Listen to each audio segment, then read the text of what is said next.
احلى طريقه بقى للجلاش من غير فراخ ومن غير لحمه وبحشوه بجد تحفه قوي وهتعجبك، وبجد مفاجاه في اخر الفيديو بجد تحفه قوي.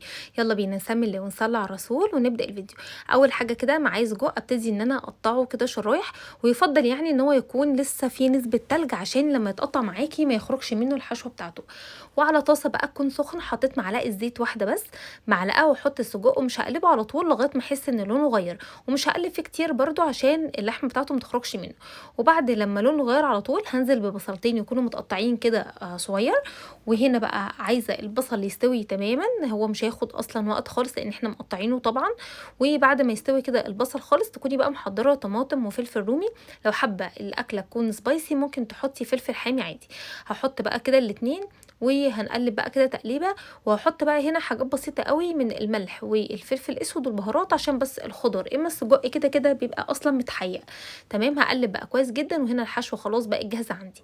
معايا بقى لفه جلاش، وهنا بقى شرط تكون اللفه كده تكون حلوه، يعني مش بقى في الفريزر كتير عشان تكون سليمه. وجبت هنا خليط بقى من السمنه والزيت او الزبده والزيت اللي موجود عندك، دهنتها كويس وجبت ورقتين كده حطيتهم. وبعد كده ما دهنتش اول ورقه، تمام، اللي هي من تحت يعني ما دهنتهاش، اللي هي تاني واحده ما اتدهنتش، هي اللي على الصينيه على طول هي اللي اتدهنت. دول اتنين مع بعض ورقتين. هبتدي بقى كل ورقتين احطهم ادهن كويس جدا كده عشان يبقى في الاخر مورق معانا وحلو.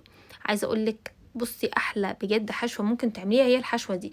بعد ما اخلص نص لفه الجلاش بالطريقه دي هقوم بقى جايبه حشوه السجق واحطها كده وارصها بالشكل ده. طبعا عايزه تغيري في الحشوه براحتك، بس انا حبيت ان انا نعمل كده حاجه جديده وبقالنا كتير مش بنعملها. وبعد كده هكمل بقى باقي لفه الجلاش بنفس الطريقه كده، وبالفرشه لازم تدهني كده بالذات الاطراف عشان يطلع كله كده يكون مورق وحلو. وطبعا هتلاقي بقى جلاش زياده كده من الجناب، فمره تخلي الناحيه الشمال ومره تتني الناحيه اليمين، وهكذا عشان في الاخر تطلع لفه الجلاش كلها زي ما هي.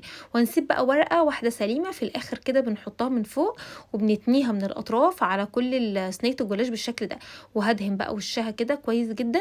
وبعد كده تقطعيها التقطيعه اللي انت عايزاها على 4 أو 3 صفوف براحتك. وبعد كده هنقطعها كده بالعرض، وتتاكدي كده ان هو مدهون كويس، وندخلها بقى على الفرن على شبكه على درجه حراره 180. تمام، هتقعد في الفرن شويه. بعد كده بقى هنجيب كوبايه من اللبن، وحطيت كمان بيضايه او العزه بيضتين، بس هي بيضايه كانت كبيره، حطيت رشه من الملح وفلفل اسود بس كده. هقلب بقى تقليبه، وبعد ما تقعد في الفرن كده حوالي ربع ساعه تكون يعني كده خدت لون حلو، هقوم بقى مطلعاها وحط عليها الصوص كده الجميل ده بس كده. وبعد كده هنرجعها بقى تاني الفرن تاني حوالي كده ربع ساعه او تلت ساعه تاني لغايه ما تاخد معانا اللون القمر ده. وتخليكي بقى واقفه قدام الشوايه يعني لمده دقيقه كده ولا دقيقتين عشان تاخد لون ذهبي حلو كده ما تغمقش منك بس كده. وعايزه اقول لك احلى وصفه جلاش بالسجق بجد تحفه. ما تنسيش تعملي اشتراك للقناه وتفعلي زر الجرس وتعملي لايك الفيديو عشان الفتره الجايه توصلك الوصفات اللي اعملها، وصفات اقتصاديه وحلوه جدا تنفع بقى لو اخر الشهر من غير فراخ ومن غير لحمه، وفي نفس الوقت طعمها حلو واولادك هيحبوها وهياكلوها من غير ما يعرفوا ان هي كده اكلات ارداحي بس كده. قولي بقى في التعليقات جربتي قبل كده الجلاش باللحمه بالسجق ولا لا؟ طبعا عملناه كلنا باللحمه المفرومه وعملناه بالفراخ، بس السجق يعني كان من الحاجات الجديده وبجد طعمه حلو قوي. ما تنسيش بقى تقولي رايك في التعليقات وتقولي انت جربتيه ولا لا.